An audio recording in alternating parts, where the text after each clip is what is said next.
জয় জগন্নাথ, সবাইকে জানাই শুভ রথযাত্রা। রথযাত্রা হলো আমাদের বাঙালিদের ইমোশন।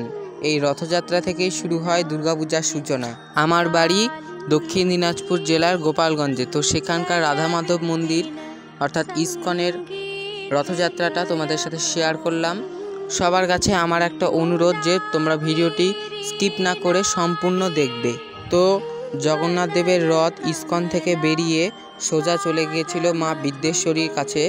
বিদ্যেশ্বরী হলো এখানকার আমাদের এক সতীপীঠ, তো সেখানে গেছিল রথ। সেখানে বিদ্যেশ্বরীর কমিটির লোকজনেরা জগন্নাথ দেবকে বরণ করে নিচ্ছিল। তোমরা দেখতে থাকো সেই ভিডিও।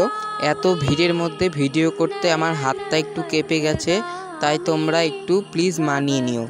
রথের দিন আমাদের এই গ্রামটা এতটাই ভিড় হয় যে একবারে কলকাতা বাজারের মতো হয়ে ওঠে, এতটাই ভিড়।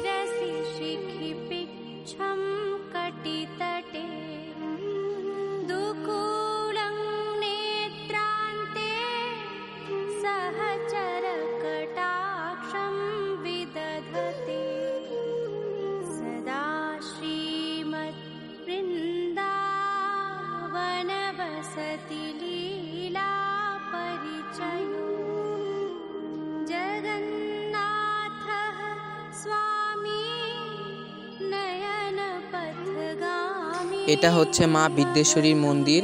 সম্পূর্ণ এক গাছের ভিতরে মা বিদ্যেশ্বরী অবস্থান করছে, আর এটা মা বিদ্যেশ্বরীর মন্দিরের পার্শ্ববর্তী জায়গা। আর এই যে ঠিক গাছের মধ্যেই রয়েছে মা বিদ্যেশ্বরীর মূর্তি, এই যে দেখতে পাচ্ছ, এই যে মা বিদ্যেশ্বরীর মন্দির এটা, আর এটা মন্দিরের চারপাশ।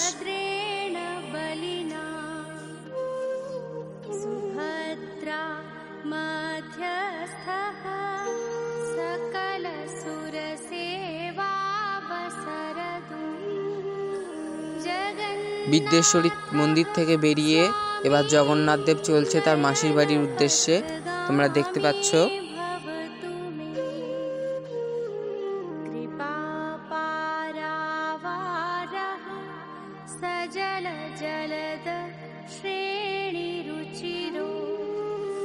আর আমাদের এখানকার রথের মূল আকর্ষণ হলো এই নাচ।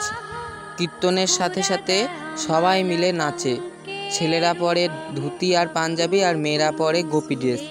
এইভাবে আমরা জগন্নাথ দেবকে রথে করে করে মাসির বাড়িতে নিয়ে যাই।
তো দেখা হচ্ছে পরের ভিডিওতে।